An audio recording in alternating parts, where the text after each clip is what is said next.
Who let this black servant sit at our table? Chairman Wei Jianhong spoke in Mandarin, loud, disgusted. $2.1 billion on the line, and America sends us a black woman playing CEO. His deputy Liu Peng laughed. She probably cleaned this boardroom yesterday. Look at her skin. Her kind should be mopping floors, not touching contracts worth more than her entire bloodline. Wei leaned back. My father always said, you can dress a servant in silk, but black skin doesn't belong in a CEO chair. Simone Morrison sat perfectly still. Chairman Wei, welcome. Her voice stayed soft, humble. Is there anything I can get for you? Wei smirked at his deputy. See? The servant knows her role. They laughed. She lowered her eyes, said nothing. But her hand found the worn leather book hidden beneath the table. What happened next would cost Wei everything. 72 hours before that moment, Simone Morrison wasn't CEO of anything. She was Chief Strategy Officer, respected, capable, invisible. The kind of black woman who made herself small in meetings, who let white men take credit for her ideas, who survived corporate America by never threatening anyone's ego. She had learned the rules early. Speak last, smile often, never outshine the people who sign your paycheck. It worked. She climbed higher than her mother ever dreamed, higher than her grandmother could have imagined. But she was still invisible. Then the phone call came. Richard Hartley, CEO of Whitfield Crane Industries, had collapsed in his home gym. Massive stroke. Doctors said he might never wake up. The emergency board meeting started within the hour. Jonathan Whitfield stood at the head of the conference room, 62 years old, silver-haired, the chairman who built this company from a small machine shop into an aerospace giant. His voice was steady, but his hands betrayed him. In 72 hours, a Chinese delegation arrives to sign a $2.1 billion joint venture. They expect to meet our CEO. He paused. We no longer have one. Silence crashed through the room like broken glass. The CFO cleared his throat. We should postpone. Impossible. Whitfield shook his head. Huasheng Global has 3 other American companies waiting in line. If we delay, we lose the deal. 4,000 jobs disappear, factories close, families destroyed. He looked around the table. I need solutions, not problems. Derek Crawford straightened his tie. VP of International Relations, white, polished, the kind of man who practiced handshakes in mirrors. I can lead the negotiations, he offered. Voice smooth as butter. I have relationships with the delegation. I speak some Mandarin. Enough to get by. Several board members nodded. Derek looked like a CEO. Sounded like one. Had the right jawline, the right handshake, the right skin color. He was perfect. But Whitfield wasn't looking at Derek. His eyes had drifted to the back of the room. Simone Morrison sat in the corner, reviewing documents, making notes, silent as always. 3 years ago, Whitfield had watched her save a $400 million contract in Shanghai. The translator was struggling with technical terms. Simone leaned over and whispered corrections. Perfect Mandarin, regional dialect, flawless. He never mentioned it, never asked, until now. Simone. She looked up, surprised that anyone noticed her. You speak Mandarin, don't you? The room turned. Derek's smile froze on his face. Yes, sir, I do. How well? A pause. She was calculating, deciding how much to reveal. Native-level fluent, including regional dialects. Silence. Whitfield nodded slowly. Then you're our new interim CEO, effective immediately. The room erupted, voices overlapping, objections flying. Derek's protest died in his throat. His phone was already in his hand under the table. Simone met Whitfield's eyes. Something unspoken passed between them. "Sir, I need to tell you something first. In private. My office. 10 minutes." She gathered her things, walked past Derek without looking at him. He watched her go, jaw tight, fingers typing furiously. What Simone was about to reveal would change everything, and Derek Crawford was about to make the biggest mistake of his life. Whitfield's office had windows on 3 sides. Chicago spread below like a circuit board of lights. Millions of lives, millions of stories, all of them unaware of what was about to happen in this room. Simone closed the door. Her posture changed. No longer the invisible strategist. Something heavier now, something that had been waiting decades to surface. "Before I accept this role, you need to know something." She sat across from him. "This deal is personal for me. More personal than you can imagine." Whitfield raised an eyebrow. "Personal, how?" He slid a tablet across the desk. A video of Chairman Wei discussing technical specifications in Mandarin. "Our translators gave us a version. I want yours. Tell me what he's really saying." Simone watched the video once. Her eyes narrowed at the 2-minute mark. She played it again, paused at specific moments, studied his gestures, his tone, the way his mouth formed certain words. Then she translated, word for word, without notes. The official translation is accurate for the first 90 seconds, standard business talk. But at 2 minutes 14 seconds, he switches to Qingdao dialect, working-class accent from the shipyards. She pointed at the screen. He tells his deputy that our profit-sharing model is laughably American. He says we're naive, soft. He plans to renegotiate everything after we sign. Once we're locked in. Once we can't walk away. Whitfield leaned forward. At 3:45, that hand motion, a flick of the wrist. That's old money dismissal. It means he thinks we're beneath serious consideration. Easy marks. She sat back. Your certified translator missed all of that because he learned Mandarin in a Beijing classroom. Chairman Wei learned it in the shipyards his father built. Different language entirely. Whitfield was silent for a long moment. Where did you learn it? The question hung in the air like smoke. Simone's hand drifted to her bag, to the worn leather book inside. I learned it from my grandmother, Loretta Morrison. And where did she learn it? A long pause. Simone was opening a door she'd kept locked for 30 years, a door that led to pain, to rage, to a wound that never healed. In the house of Wei Jianhong's father, she was their servant, here in Chicago, 50 years ago. And Whitfield's eyes widened. You knew the Wei family? My grandmother did. Wei Sr. owned textile factories here in the 70s, brought workers from China, hired local black women as domestic help, cheap labor, invisible labor. She took a breath. My grandmother cleaned their toilets, washed their dishes, raised their children when the parents couldn't be bothered, including a boy named Jianhong. He was 8 years old. The same Wei Jianhong coming here in 72 hours? The same man. Simone's voice hardened. Though he won't remember. To him, my grandmother was just another black servant. A face without a name, a body without a story. He has no idea that in 72 hours he'll be sitting across from her granddaughter. Dad. Whitfield stood, walked to the window, processing. What happened to her? She committed an unforgivable sin. Simone's voice was steady, but her hands weren't. She learned Mandarin. Every night, after the family slept, she crept down to the study. An old scholar named Mr. Huang waited there. He was hired to tutor the Wei children.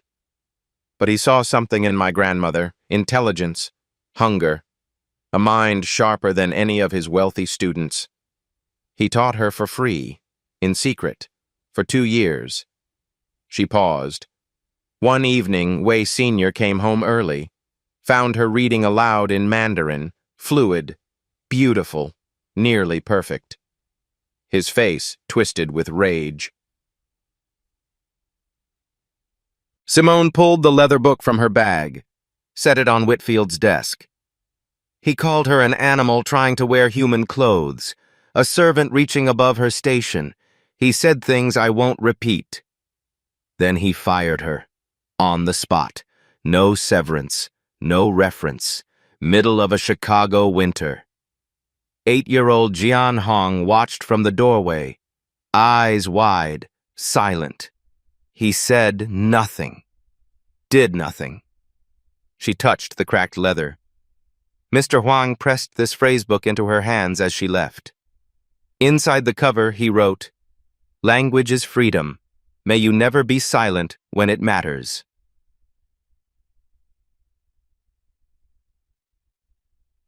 Your grandmother kept this? She kept learning. Every day, every night. She taught my mother. My mother taught me. 3 generations of black women, all because one man said we didn't deserve to speak his language. Whitfield studied the book, studied Simone. Does Wei Jianhong know who you are? No. Simone shook her head. He has no idea. Whitfield walked back to his desk, sat down heavily. The board will fight this appointment. Derek has allies. They'll say you don't have the right profile. I know what they'll say. I don't care what they say. He met her eyes. I've waited 20 years to see the Wei family humbled. 20 years. Wei Sr. approached me when I was building this company. Offered $50 million. But he had one condition. Fire a black woman on my executive team. Said she made his associates uncomfortable. Simone's jaw tightened. What did you do? Told him to take his money and leave my office. Whitfield extended his hand. That woman became my COO, retired with full honors. Simone took his hand. I won't tell you how to run this negotiation, but if you want to settle an old debt while protecting this company, I won't stop you. Simone picked up the phrase book. My grandmother died when I was 19. Her last words were, "One day, baby, you'll sit in a room with people like them. When that day comes, don't you dare be silent." She stood. I've waited 30 years for that room. It's 72 hours away. Chicago, 1973. The Wei Mansion on Lakeshore Drive. Marble floors polished to mirrors. Silk curtains imported from Shanghai. More money in one house than Loretta Morrison would see in 10 lifetimes. She was 32 years old, black, poor, invisible. Every morning she took 2 buses from the south side, arrived before dawn, left after dark. In between, she scrubbed and cooked and cleaned and smiled and pretended not to exist. She cleaned their toilets, washed their silk sheets, raised their children when the parents were too busy with business dinners and society parties. Young Jianhong was 8, lonely in that cold mansion. He followed Loretta everywhere. She told him stories, taught him to tie his shoes, held him when he had nightmares. She was the warmest person in his life. But Loretta had a secret. Every night, after the family slept, she crept down to the study. Mr. Huang waited there. The elderly tutor hired to teach the Wei children. 70 years old, eyes bright with knowledge, heart heavy with what he'd seen in his long life. He saw something in Loretta that no one else bothered to look for. Brilliance. You have a gift, he told her. A mind sharper than any of my official students. If you had been born in a different skin, in a different country, you would have been a scholar. She practiced Mandarin while scrubbing floors, conjugated verbs while washing dishes, memorized characters while folding laundry. She dreamed of a different life, a life where someone like her could be heard. One evening, Wei Sr. came home early. He heard voices in the study, found Loretta reading aloud in Mandarin, fluid, beautiful, nearly perfect. His face twisted with rage. What is this? He stepped into the room. An animal trying to speak like a human? Loretta stood, lowered her eyes. Sir, I was only— Silence. He moved closer. You clean my toilets. You scrub my floors. You exist to serve, not to learn, not to speak, not to pretend you are anything more than what your black skin makes you. Mr. Huang tried to intervene. Sir, she meant no disrespect. And you. Wei Sr. turned on him. Teaching a servant? You're fired too. He pointed at Loretta. Servants don't need to speak the language of their masters. Remember your place. Now get out. Take nothing.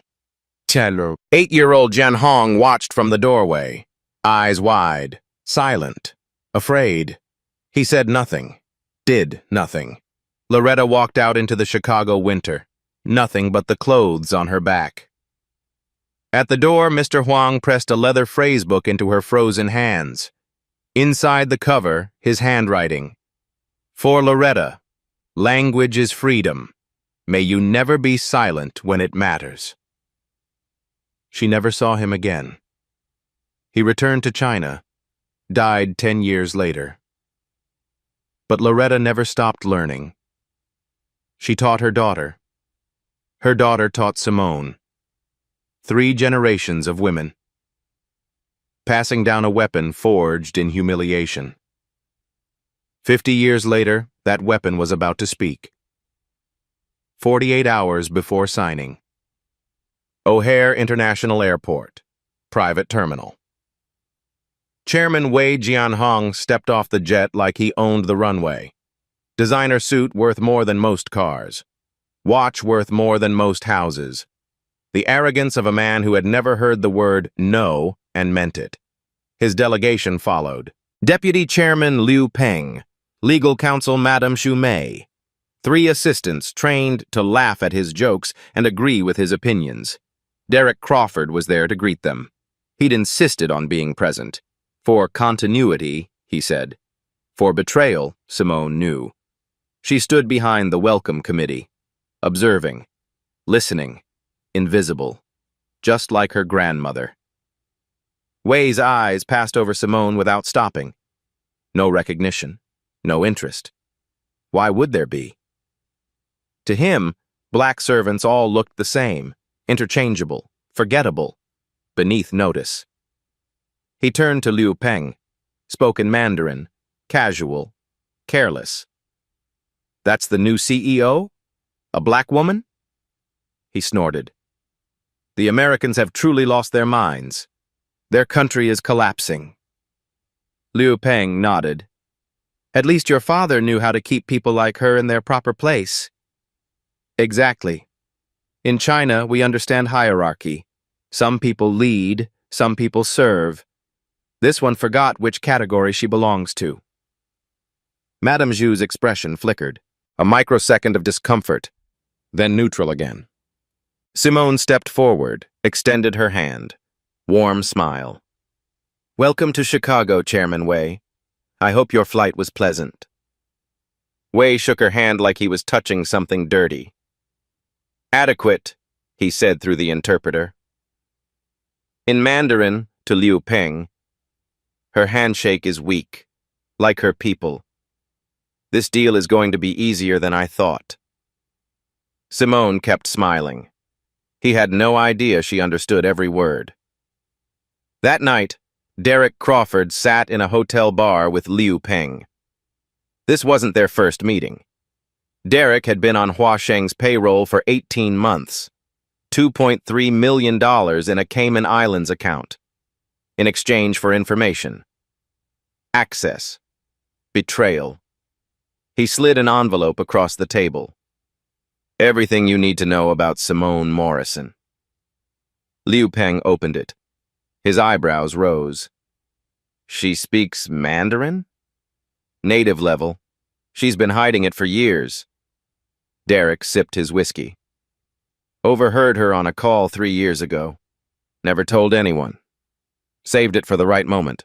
Liu Peng smiled. Chairman Wei will find this very interesting. Later that night, Wei's hotel suite, Liu Peng delivered the news. Wei listened, swirled his whiskey, then laughed. So the black servant speaks our language. Interesting. Should we be more careful, Chairman? No. Wei shook his head. This is useful. If she understands us, we can provoke her, make her react emotionally. Then we claim she was spying on private conversations. We'll have leverage to renegotiate everything. And if she doesn't react, then we sign, take control, and push her out within a year. He raised his glass. Either way, the Wei family wins, just like my father always won. He drank. To the old ways, the right ways. Simone sat alone in her hotel room. Her phone buzzed. A message from Whitfield's security team. They'd intercepted communications between Derek's phone and a Huasheng server. The encryption was weak. Amateur hour. She read the summary. Her blood ran cold. Derek was a traitor. And Wei knew she spoke Mandarin. They were setting a trap.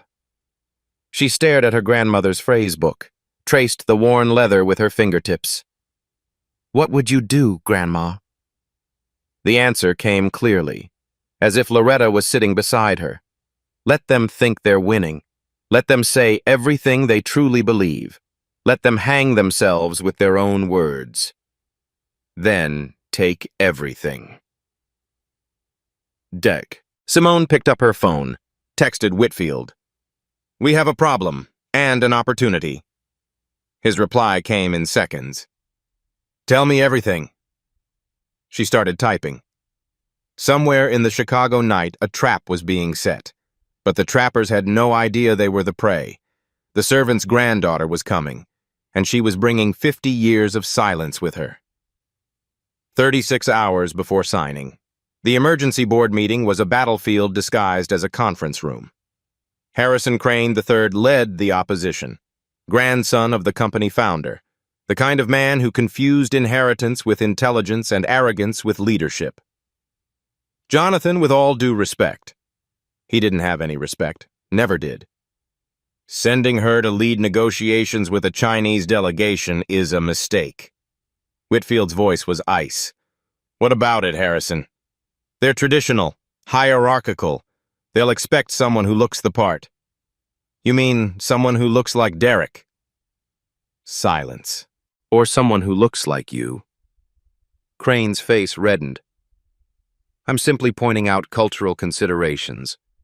The decision is final. Simone leads. End of discussion. The meeting ended, but Crane wasn't finished. He found Derek in the hallway, pulled him aside. Keep me informed. If she fails, I want to know before Whitfield does. Derek smiled, the smile of a man holding cards no one knew about. Oh, she'll fail. I guarantee it. Simone met with Whitfield privately. She told him about Derek, about the intercepted communications, about the trap being set. Whitfield's face darkened like a storm rolling in. You're certain? Certain enough. But if we move on him now, we tip our hand. He runs to Wei. They adjust their plan. We lose the advantage. What do you want to do? Simone's eyes were steady, cold, focused. I don't speak Mandarin for the next 36 hours. Not a word. Not a hint. Nothing. Let Wei think Derek's information was wrong. Let him get comfortable. Let him say things he would never say if he thought I understood. And then? On signing day, when his guard is completely down, when he's revealed exactly who he is, she touched the phrase book. I answer him, in his father's dialect, and I show him what servants really learn when masters aren't watching. That evening, Simone found Derek in a hallway. She cornered him, voice low, controlled.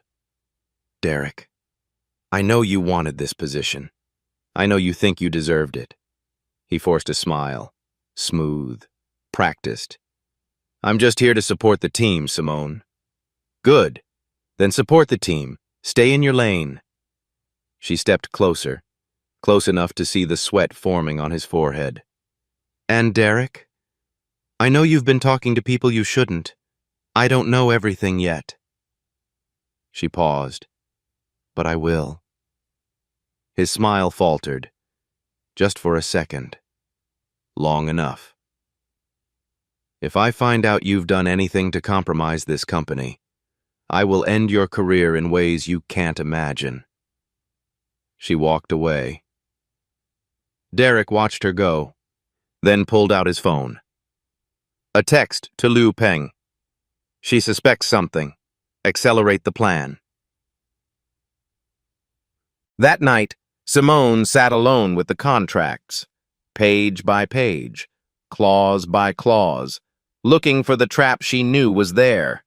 She found it in Appendix 7, Section 3, buried in technical language designed to confuse, a clause allowing Huasheng to renegotiate profit sharing after 18 months, unilaterally, without consent, hidden, intentional, a time bomb waiting to explode. They were planning to steal the company from the start. She photographed everything, sent it to Whitfield. Then she opened her grandmother's phrasebook, read her favorite passage aloud in Mandarin, the one Loretta used to recite while washing dishes. I am not afraid. I am ready. Simone didn't know it yet, but Derek's accelerated plan wasn't just about contracts. It was about her.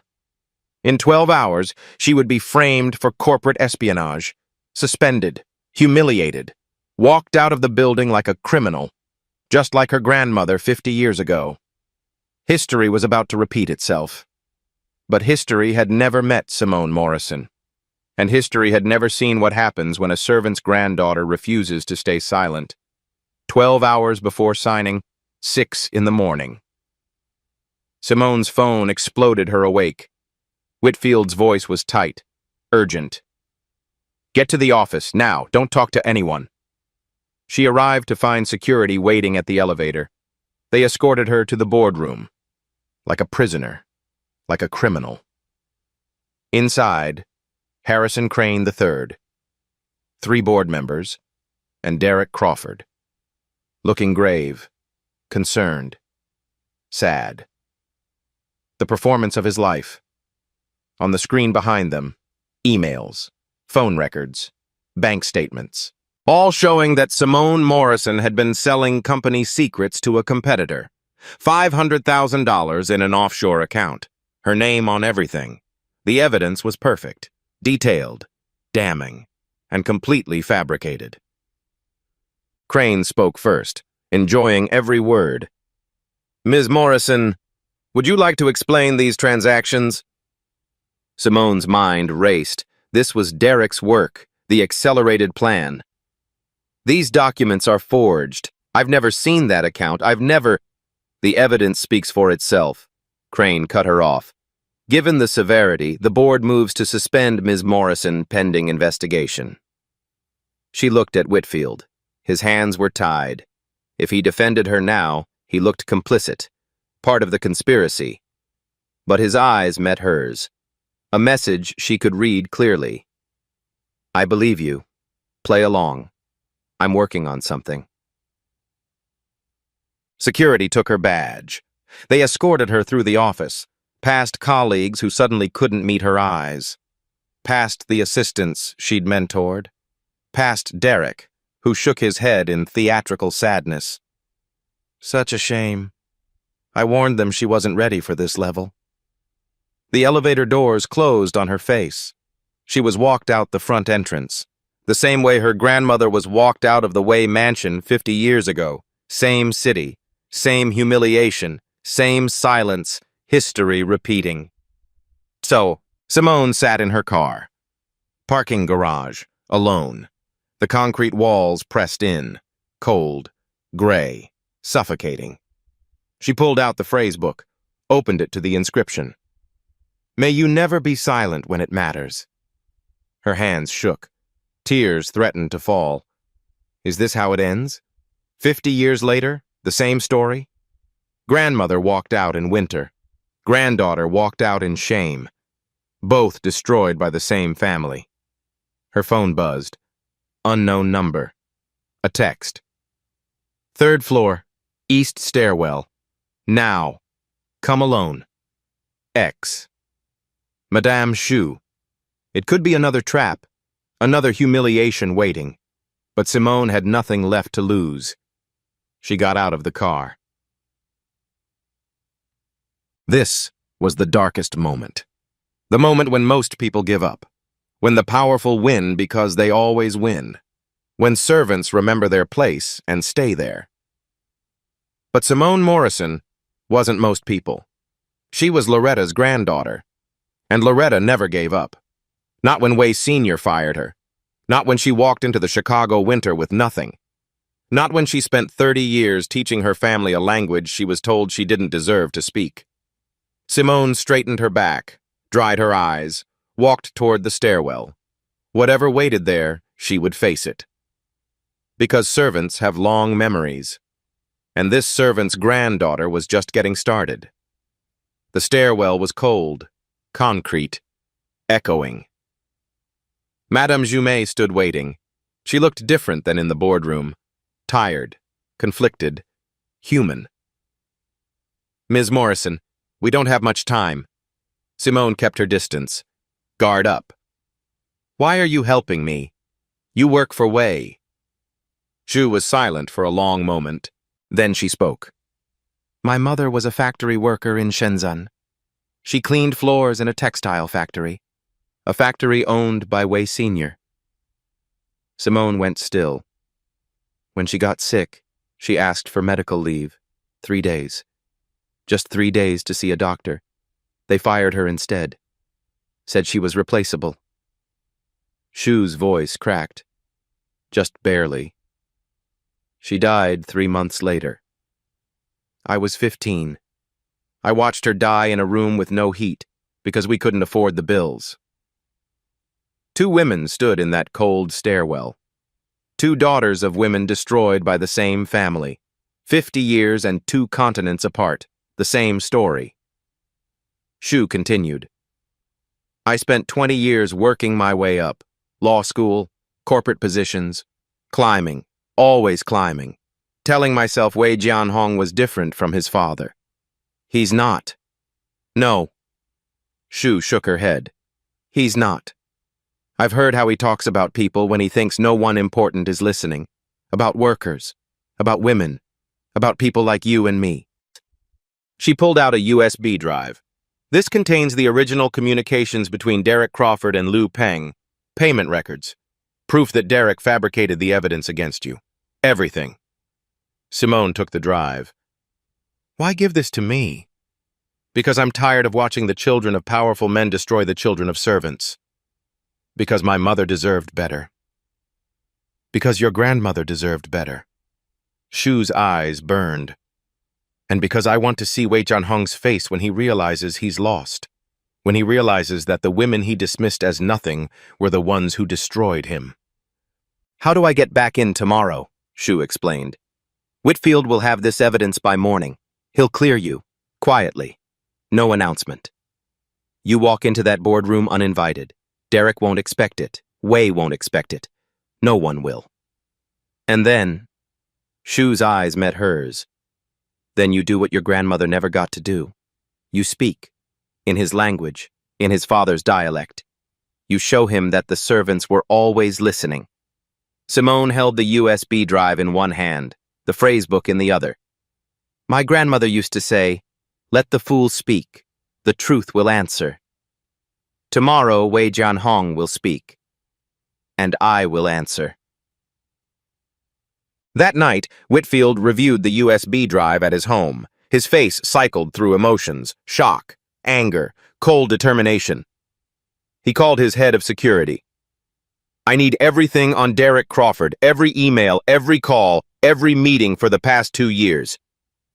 A pause. And Harrison Crane. I want to know exactly what he's been whispering to the Chinese delegation. Every word. By midnight, he had enough evidence to destroy them both. He texted Simone one word. Ready.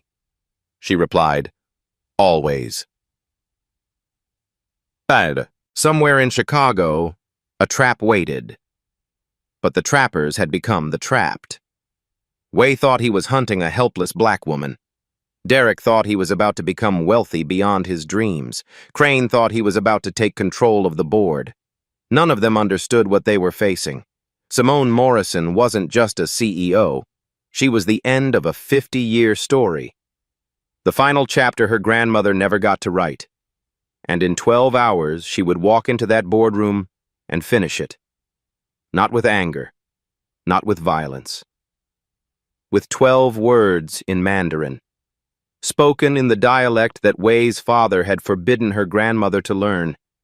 The servants had long memories, and tomorrow, those memories would finally speak. 3 in the morning, 6 hours before signing, Whitfield's home, back entrance. No one could know Simone was there. Whitfield poured 2 glasses of whiskey. His hands were steady now, the hands of a man ready for war. The board will reinstate you at 7, quietly. Derek will be arrested after the meeting. I don't want to tip him off before you have your moment. And Crane? His resignation letter is already drafted. He just doesn't know it yet. His career ends tomorrow. Whitfield sat down, hesitated, something heavy on his mind. I need to tell you something about why I chose you for this. Simone waited. 23 years ago, Wei Sr. approached me, offered $50 million to help build this company. I needed that money desperately. We were weeks from bankruptcy. What happened? He had one condition. Whitfield's jaw tightened. Fire a black woman on my executive team. She made his associates uncomfortable, he said. They didn't like taking meetings with her. Simone's hands curled into fists. What did you do? Told him to take his money and leave my office. Walked him to the door personally. He met her eyes. That woman became my COO. She built half of what this company is today. She retired with full honors and a pension that'll keep her comfortable until she's 100. And Wei Sr.? Never spoke to him again, but I never forgot. I've been waiting 23 years for another chance at that family. He leaned forward. And here you are. He stood, walked to his desk, opened a drawer, pulled out an old photograph, black and white, faded with age. A young black woman standing outside a mansion in winter, servant's uniform, thin coat against the cold, but standing tall, proud, unbroken. Found this in the Chicago Tribune Archives, 1974, article about workers' rights in wealthy households. Someone had photographed the servants leaving work. Simone took the photograph. Her breath caught in her throat. It was Loretta, her grandmother. Young, beautiful. On the back, in faded handwriting, they can take my job. They cannot take my dignity. Tears stung Simone's eyes. Chint. Whitfield placed his hand on her shoulder. Tomorrow, you're not just representing this company. You're representing every person who was ever told they were just the help. Every cleaner, every servant, every invisible person who was smarter than their masters and couldn't show it. Your grandmother started something she couldn't finish. The world wouldn't let her. But you can finish it. You will finish it. He stepped back. Make them remember her name. Make them remember that servants have children and grandchildren and long, long memories. Simone held the photograph in one hand, the phrase book in the other, 2 pieces of the same story, 50 years apart. I will. She left Whitfield's house as dawn approached. Chicago spread before her, the city where her grandmother suffered, the city where Simone would triumph. Somewhere out there was the building where Loretta learned in secret, the mansion where she was humiliated, the street where she walked into the winter with nothing. In 6 hours, her granddaughter would walk into a boardroom and speak the words Loretta never got to say. Simone opened the phrase book one more time. Read the inscription. Language is freedom. May you never be silent when it matters. She spoke aloud to the empty car, to the city, to the ghost of her grandmother. I won't be silent, Grandma. Not today. Not ever again. 3 hours before signing. Dawn breaking over Lake Michigan. Gold and pink light spreading across gray water. Simone stood on her hotel rooftop, the city glowing beneath her like embers waiting to catch fire. She couldn't sleep. Didn't want to. This was the moment before the moment. The last breath before the dive. The calm before everything changed. Her phone rang. Unknown number. She answered. An elderly woman's voice. Fragile. Trembling. Speaking in Mandarin. "Is this Simone? Loretta's granddaughter?" Simone's heart stopped. "Who is this?" "My name is Huang Mei Lin. My father was Mr. Huang, the man who taught your grandmother to read, the man who gave her the book. The tutor's daughter, still alive after all these years." Simone's voice broke. "How did you find me?" "Madame Zhu called me last night. Said today was the day. Said you needed to know you're not alone. That you've never been alone." The old woman continued. Her voice grew stronger. "My father never forgot Loretta. He talked about her until the day he died. Said she was the brightest student he ever taught in 60 years of teaching. Said she would have been a professor, a scholar, a leader, if the world had let her. He carried the guilt of that night until his last breath. He wished he had done more, said more, fought harder." Simone was crying now, silent tears in the dawn light. "Before my father died, he asked me to find Loretta's family someday, to deliver a message he never got to say." "What message?" "He said, 'The student has become the master. Now teach them what silence really costs.'" Mei Lin's voice softened. "You're not just fighting for yourself today, child. You're fighting for every servant who learned in secret, every woman who was told to stay silent, every student my father believed in but couldn't protect. You're fighting for my father, for your grandmother, for my mother, for Shu's mother, for all the invisible people who built empires for masters who never learned their names. Win, Simone. Win for all of us." The line went dead.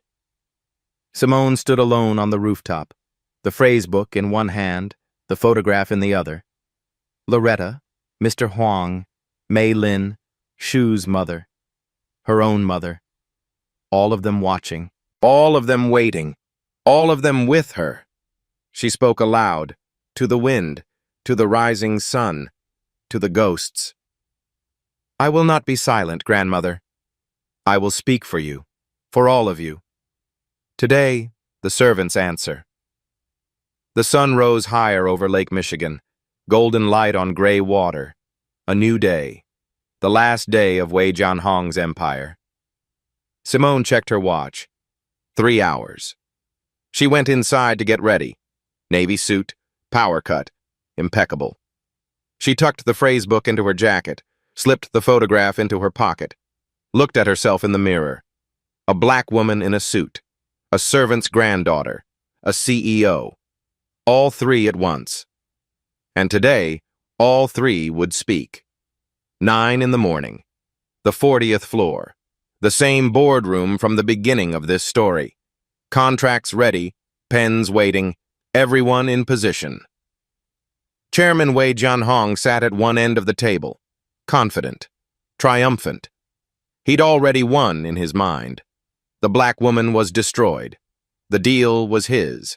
Derek Crawford sat where Simone should have been, named acting lead for the signing, practically glowing with stolen victory, already spending his Cayman Islands money in his head.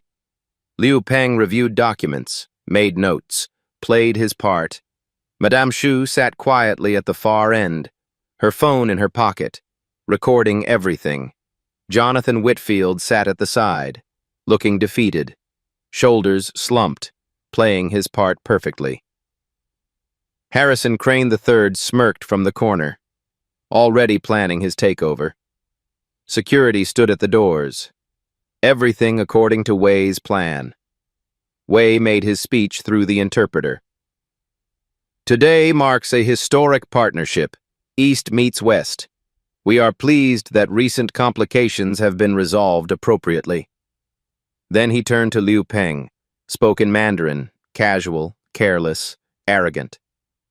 The black woman is finished. Derek did excellent work. My father always said Americans are easy to manipulate, soft, sentimental, stupid. Liu Peng nodded. Wei laughed. Wei, 50 years ago, my father showed a black servant her place, threw her into the street like garbage. Today I've done the same to her granddaughter. The Wei family always wins. Always. Derek didn't understand a word. He just smiled, thought he was about to become rich. Wei picked up his pen. Let's make history. The boardroom doors slammed open. Simone Morrison walked in. Navy suit, power cut, impeccable. In her hand, the leather phrase book. The photograph of Loretta. Every head turned. Security moved to stop her. Whitfield stood. His voice cut through the chaos. Let her through. Crane sputtered. She was suspended. She has no right. Reinstated. Whitfield's voice was ice.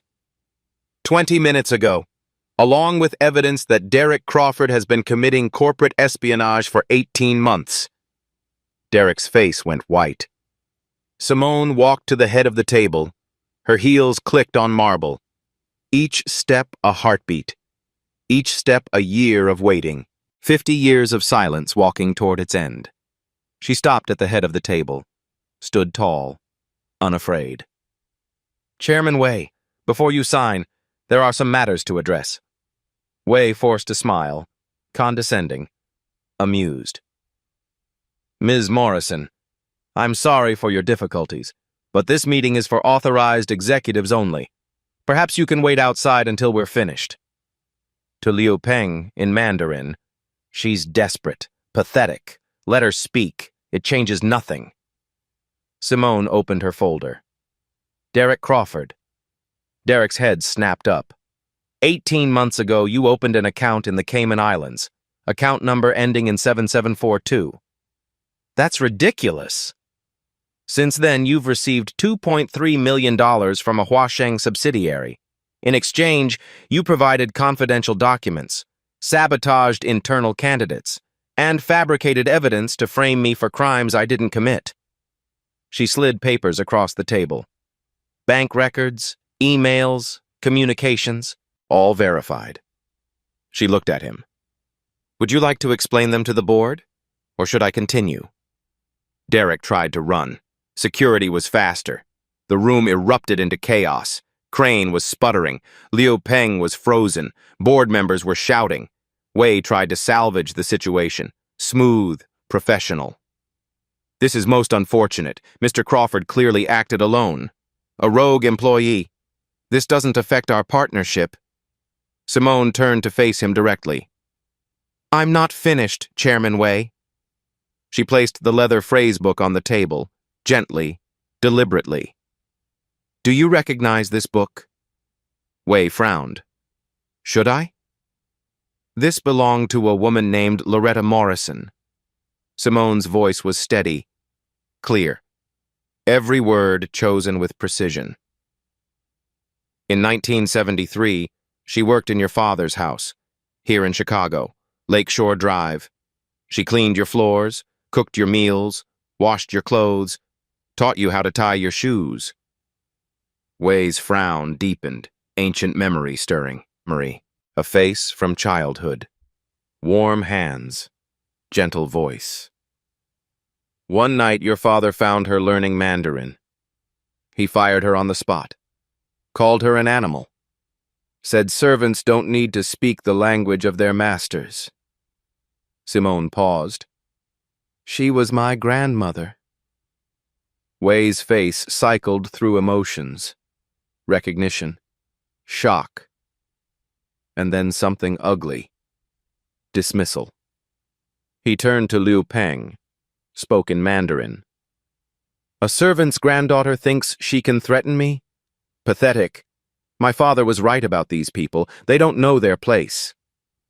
Simone looked directly at him, and she replied, in flawless Mandarin, in the Qingdao dialect, his father's accent, working class, shipyard, the language of Wei Sr.'s childhood. Chairman Wei, I understood every word. Wei's face drained of all color.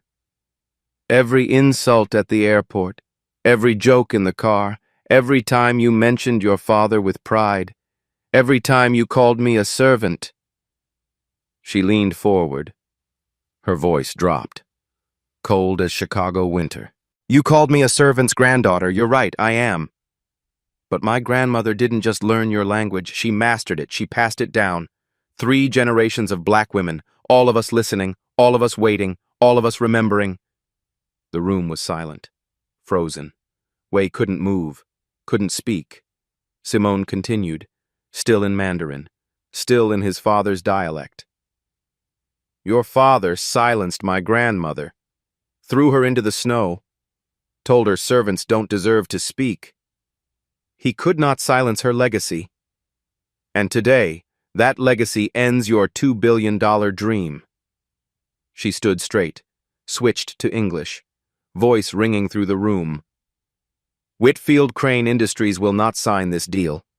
We will pursue legal action against Huasheng Global for espionage, bribery, and fraud. She nodded toward Madame Zhu. Xu stood, held up her phone. Madame Xu has provided recordings of your private conversations throughout this negotiation. Your plans to renegotiate in bad faith. Your comments about this company. Your pride in your father's racism. Wei's head snapped toward Xu, betrayal burning in his eyes. Xu met his gaze, steady, unafraid. My mother cleaned floors in your father's factory in Shenzhen. She died because he wouldn't give her 3 days of medical leave. 15 years old, I watched her die. She stepped forward. Consider this her resignation letter. Simone gathered the unsigned contracts, then stopped, looked at Wei one final time, spoke in Mandarin. 12 words, clear and precise. The servant's granddaughter just ended your deal. Remember your place. She placed the phrasebook on the table. Loretta's photograph beside it. Keep these, so you never forget what servants' children become when you're not watching. She walked out, heels clicking on marble, each step an exclamation point. Behind her, chaos. Wei screaming at his team in Mandarin. Threats, accusations, panic. Derek being led away in handcuffs. His dreams of wealth turning to prison time. Crane backing toward the door, looking for an exit that didn't exist. Liu Peng gathering papers, trying to salvage nothing. Whitfield caught Simone's eye as she passed. He nodded once. The debt was paid. 50 years, 3 generations, 1 worn leather book, and 12 words that ended everything. Loretta Morrison never got to see this day, but somehow Simone knew she was watching. The servant's granddaughter had spoken, and the masters would never forget the sound of her voice. The news broke within hours. Every network, every website, every feed. Whitfield Crane executives arrested in espionage scandal. 2.1B deal collapses amid fraud allegations. Chinese chairman faces investigation after secret recordings surface. Black CEO responds to racist insults in fluent Mandarin, ends billion-dollar deal. The stock dipped briefly. 3%, then surged 12% as investors praised the company's integrity. Derek Crawford was charged with corporate espionage and fraud. His confession named Wei's instructions, every detail, every payment, every lie. When reporters asked for comment, he said only this: I underestimated her. That was my mistake. He would serve 8 years in federal prison. Harrison Crane III resigned within the hour. Quietly. Completely. His family name couldn't save him. His grandfather's legacy couldn't protect him. His career was over before lunch. Back in Shanghai, Wei Jianhong faced a reckoning of his own. Shu's recordings revealed more than the American deal. Patterns of bribery across multiple partnerships. Deception spanning a decade. Fraud in 6 countries. Huasheng's stock plummeted 40% in a single day. The board demanded his resignation. Government investigators came calling. A reporter caught him leaving headquarters for the last time. "Chairman Wei, any comment on the allegations?" He said nothing, but his face said everything. The son had fallen further than the father ever rose. 3 months later. Whitfield Crane announced a new joint venture, $1.8 billion with Jingshan Aerospace, a smaller Chinese consortium. Family-owned, ethical, transparent. The deal included worker protections, fair profit sharing, accountability measures that Wei would never have agreed to. At the signing ceremony, Madame Xu Mei was present, as Jingshan's new chief ethics officer. She and Simone exchanged a look across the table. 2 daughters of servants, 2 women who chose justice over silence. No words needed. The Chicago Tribune ran a feature story. The granddaughter's answer, how a 50-year-old insult ended a billion-dollar deal. Loretta Morrison's photograph went viral. The image of her standing outside the Wei mansion in winter. Servant's uniform. Thin coat, standing tall. Shared millions of times. Former servants from Wei Sr.'s businesses came forward. Stories that had been buried for decades. A pattern of abuse finally exposed. Loretta became a symbol, not of victimhood, of resistance. Simone returned to her office. Her permanent office now. CEO. Official. Permanent. On her desk, a shadow box from Whitfield. Inside, a new leather phrase book, a copy of Loretta's photograph, and a plaque with Mr. Huang's inscription, "Language is freedom. May you never be silent when it matters." A note from Whitfield. "Your grandmother's book served its purpose. It belongs to Wei now, a reminder of his shame. This one is for the next generation." Her phone buzzed. A text from Xu. "Your grandmother would be proud. So would my mother. So would Mr. Huang. The servants won." Simone set down the phone, looked out at Chicago, the city where Loretta suffered, the city where Simone triumphed. Somewhere out there, another little girl was learning a new language, another servant's child dreaming of more. The chain continued. A knock at the door. A young black woman from the mailroom, Keisha Williams, 22 years old, eyes bright with nervous courage. "Ms. Morrison? I'm sorry to bother you." "It's fine, Keisha. Come in." "What is it?" "I read the article. About your grandmother. About everything." She paused, gathered herself. "I started Mandarin lessons last week." Simone smiled. "How's it going?" "Hard. Really hard." Keisha laughed nervously. "But my mom was a hotel cleaner, worked double shifts my whole childhood. She always said I should learn things that make people take me seriously, things they can't take away." Simone opened her desk drawer, pulled out a new phrase book, fresh leather, empty pages waiting. "Then you'll need this." Keisha's eyes widened. "Ms. Morrison, I can't." "You can. And you will." Simone opened the cover, wrote inside, "For Keisha. Language is freedom. May you never be silent when it matters." She handed it over. "My grandmother gave this inscription to my mother. My mother gave it to me. Now I'm giving it to you. One day you'll give it to someone else. That's how it works. That's how we win." Keisha held the book like it was made of gold. "I won't let you down, Ms. Morrison." "I know you won't." Simone watched her go. The door closed. And for the first time in weeks, Simone cried. Not from sadness, not from relief, from something bigger, something that felt like hope. 6 months later. The Loretta Morrison Foundation opened its doors. 500 scholarships, Mandarin, Spanish, Arabic, French, Japanese, all for first-generation students from working-class families, children of cleaners, children of cooks, children of servants. The program tagline, "Language is freedom, open every door." The Way Mansion on Lakeshore Drive, abandoned for decades, was purchased by an anonymous donor. It became the Loretta Morrison Community Center. Language classes, job training, a permanent exhibit on the history of domestic workers in America. Simone cut the ribbon at the opening ceremony. Hundreds of people filled the lawn, young and old, all colors, all backgrounds. In the crowd, she spotted an elderly Asian woman, 82 years old, frail but smiling, Huang Mei Lin, Mr. Huang's daughter. They embraced without words. Some messages don't need translation. 1 year after the boardroom, same building, same floor, same table. Simone welcomed a new delegation, Japanese semiconductor executives. A different deal. A new partnership.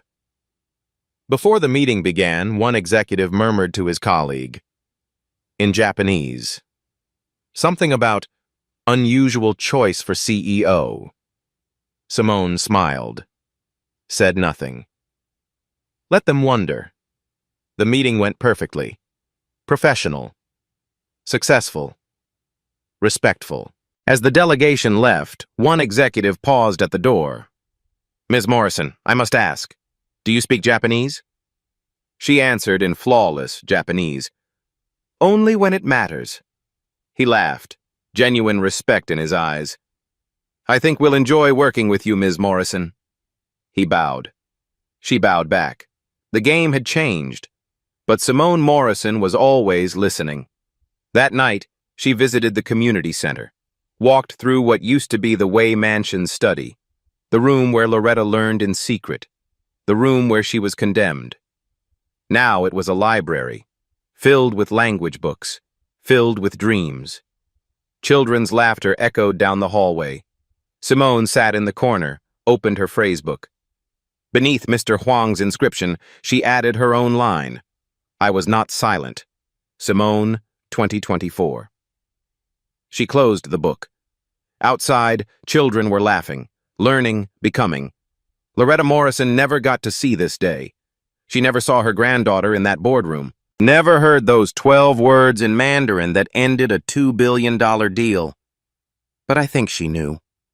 When she learned in secret while scrubbing floors, when she taught her daughter despite having nothing, when she pressed that phrase book into her granddaughter's hands and whispered, "Don't you dare be silent." She was planting a seed that took 50 years to bloom. That's the thing about people who are underestimated. They don't just survive. They plant forests. So here's what I want you to do. Think about someone in your life who's invisible. The cleaner at your office who knows everyone's secrets. The server at your restaurant who remembers your order. The assistant everyone walks past without seeing. Ask them one question you've never asked. Learn one thing about them you didn't know. You might discover a grandmother who studied in secret, a mother who sacrificed everything, a story waiting 50 years to be told.